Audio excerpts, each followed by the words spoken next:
FC Barcelona are in massive danger. That's because one man in only a matter of years made enough wrong decisions to destroy the club. From overspending on bad transfers and high wages that put them in massive debt, to trying to ruin the names of Barcelona legends to make himself look better. But his biggest mistake was a scandal that has made Barcelona been labelled as cheaters and liars. FC Barcelona have tried to cover their tracks and fix the mess, and while it might seem fine on the outside, the truth is Barcelona are in a horrible position, having sold their future and have made a massive gamble to try and keep the team afloat. Now they are just one guilty verdict away from having a legacy as European giants turned to massive frauds. So how did we get here?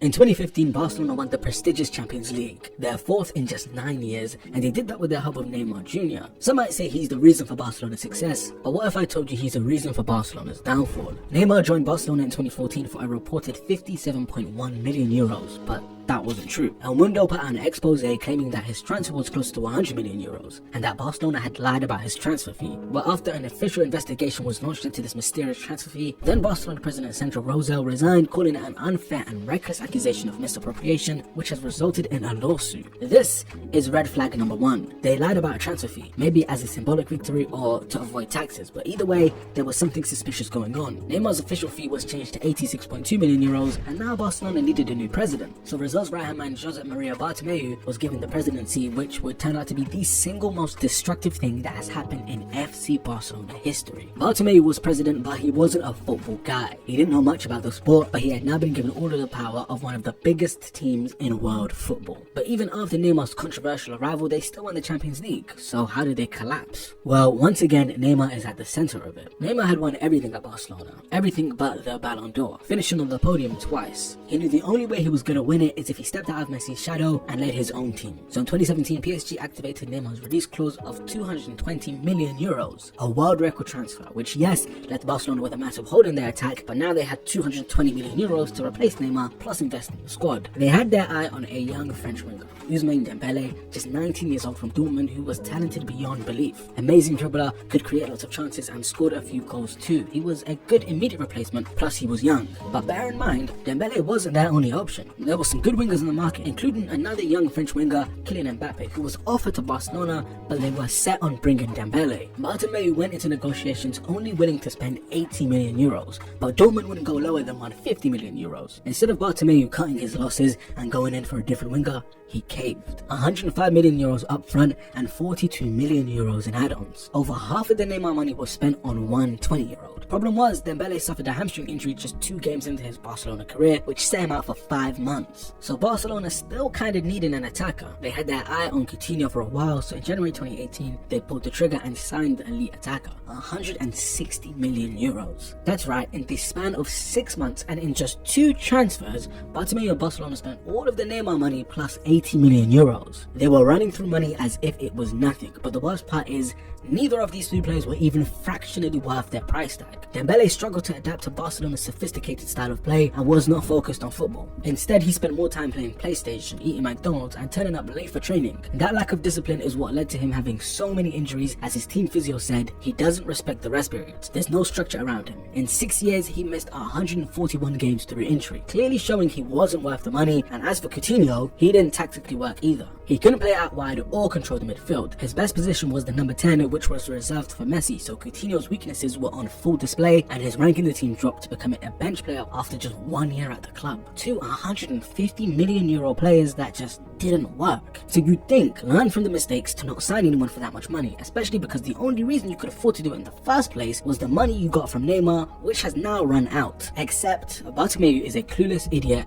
and they still needed an attacker to pair with Messi and Suarez. And so in 2019, they went in for a 28-year-old Griezmann. They activated his 120 million euro release clause, and now they had their third 9-figure attacker in as many years. And did it work? Obviously not. Another tactical misfit, with Griezmann playing some games at left wing, a position he didn't feel comfortable with. After just 2 years at Barca, Griezmann went back to Atletico, where they eventually bought him for 20 million euros. 100 million less than they sold him for. Truly stupid business from Barcelona. Same thing with Coutinho, who was out the door after 3 seasons at Barcelona for a fraction of the price, and surprise, surprise, and so was Dembele. The question is, why were Barcelona spending 9 figures on players who didn't fit the system? That's because the main man in charge of the transfers, Bartomeu, knows nothing about football. Instead of letting the coaches have a role saying signings, the president and the board make that choice, and Bartomeu just buys the newest, shiniest players to show off in front of the Barca club members while spending stupid money to do so. And when they realize the signing was a complete waste of money for a player who doesn't fit in the squad at all, they sell the players for a fraction of the price just a few years later, losing hundreds of millions in the process. They even had to loan 85 million just to sign Griezmann.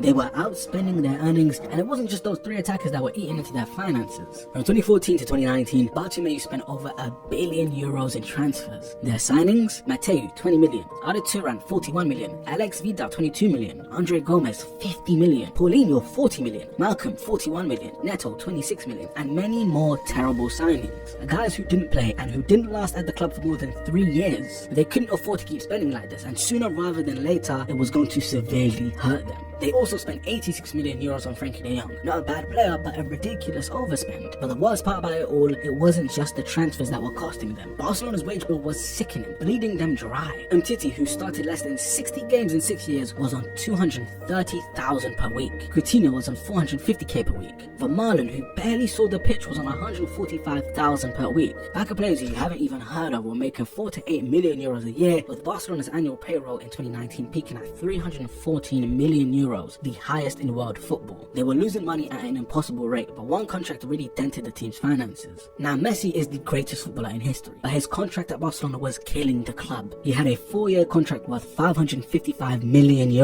They simply couldn't afford it. During Bartomeu's reign, it wasn't just finances that were taking a hit. Their on-pitch performances were poor. The expectation for Barcelona is always to challenge in Europe, and with Messi on your team, winning it should always be a possibility. But under Ernesto Valverde, in the 17-18 season, they reached a quarter-final of the Champions League against Roma, and after winning the first leg 4-1, they were comfortably favourites for the semi-final. But they got complacent, and in the second leg, Roma fought back and embarrassed Barcelona, winning 3-0 thanks to a late winner by Manolas, and Roma were through on away goals. A bad comeback loss to have, which only got worse. The 18-19 Champions League campaign, Barca made it to the semi-finals where they faced Liverpool, and after winning 3-0 in the first leg, you would think once again it was going to be a comfortable trip to the final, but nothing about this story is good. Liverpool went into the second leg with no Firmino or Salah, yet they beat Barcelona 4-0 to reach the Champions League final, a spot that Barcelona should have taken. They blew back-to-back 3-goal leads in the Champions League. That was May 2019. In January 2020, they lost to Atletico Madrid in the Spanish Super Cup 3-2, and Ernesto Valverde was sacked. But all of this losing and overspending and mismanagement was slowly creeping up on Barcelona. The reason Bartomeu spent loads, even taking out loans and deferring transfer payments, is because Barcelona are the highest earning club in the world. So he purposefully spent money they didn't have because in his eyes, they were going to make it back. It was his excuse for reckless spending and putting Barcelona into massive debt because he thought he could get away with it. But in March 2020, everything came crashing down. La Liga was suspended due to the pandemic, which meant all that revenue that was supposed to get Barcelona out of debt was gone. They lost tens of millions in ticket sales, museum tours, media and TV rights, and even sponsorships. And Bartomeu had no way of fixing it. In fact, he didn't even try. He kept doing his dodgy dealings, more concerned about balancing the books to make his losses look better than they were, swapping Artem Pjanic in a very shady deal. During this time, Barcelona also had to deal with a new manager, Quique Setien. During his time, his most memorable game was easily not just the most embarrassing loss in Barcelona history, but maybe in the history of the Champions League. Bayern Munich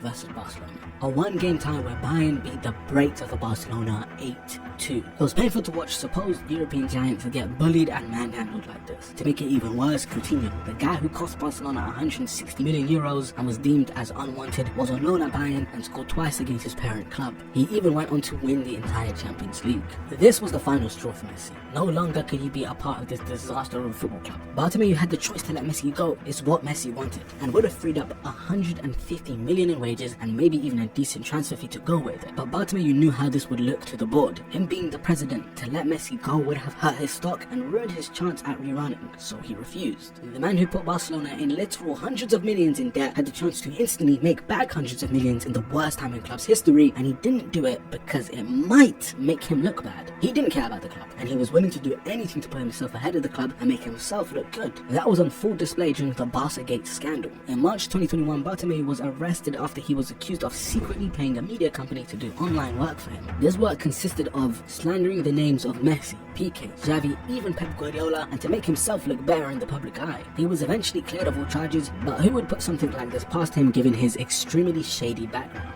all was being laid out and revealed into how damaging he really was for the club, which is why in October 2020, the board voted no confidence in Bartomeu and he resigned immediately. But it was way too late. The damage had been done and the team was in bad shape. Their finances hit an all-time low as the pandemic still affected much of their revenue streams. In fact, in the 2021 season, they lost 555 million euros in 1 year. They brought in a new president, Jean Laporta, while he held a press conference to highlight how bad the damage really was, and in August 2021, he revealed the club were in 1.35 billion euros worth of debt, and that the club was spending 110% of the club's income on wages, which La Liga has a salary cap at 70%. Due to the salary cap and debt, Messi couldn't re-sign even if he wanted to, and their all-time greatest player was leaving on a free because of this. This situation was getting seriously out of hand. The former Barcelona CEO said Barcelona were technically bankrupt in March 2021. They even still owed money for the transfer of Coutinho, Malcolm, Frankie de Jong and more. And yes, behind the scenes Barcelona were a mess, but now you could see it on the pitch and the manager and in the players. That 2021 season they struggled badly, finishing third in the league. The same season they let Suarez go basically for nothing to Atletico Madrid and he won the league with them. And in the 21-22 season they were embarrassed in the Champions League group stage by Bayern and Benfica, failing to even make it to the knockouts. Later on that season Xavi was brought in,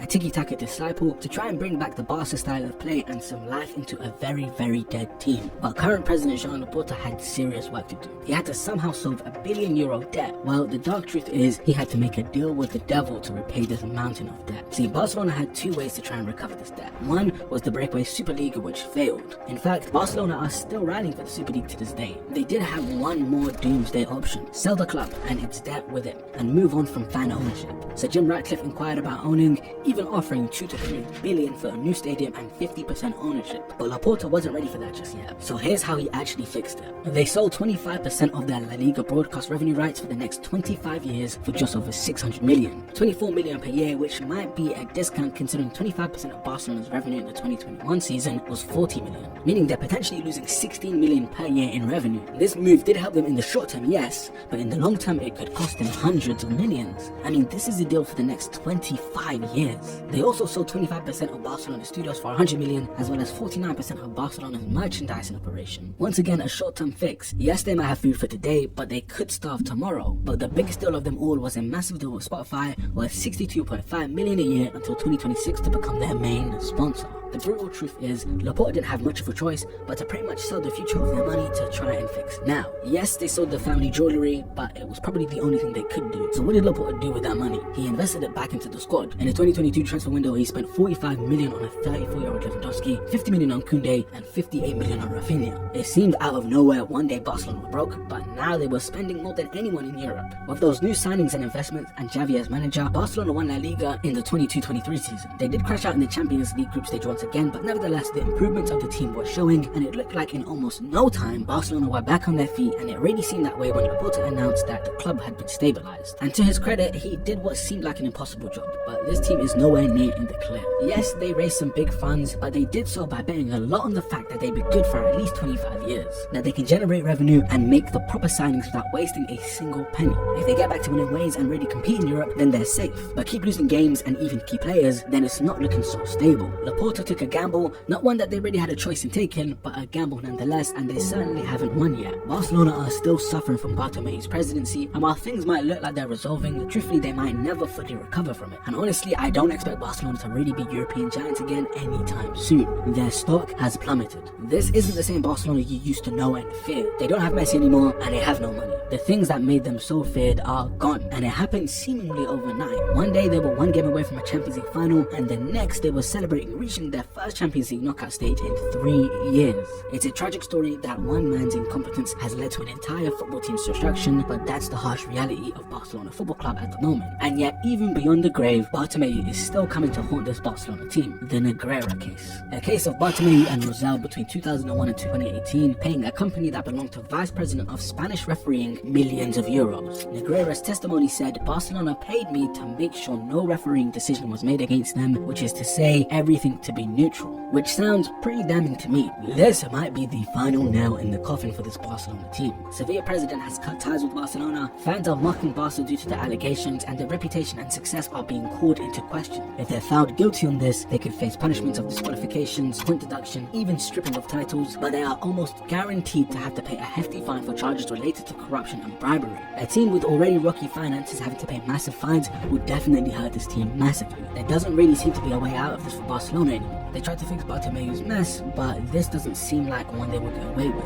Bartomeu has been involved in too many cases of corruption and shady business, and now Barcelona's dark truth is finally coming to light.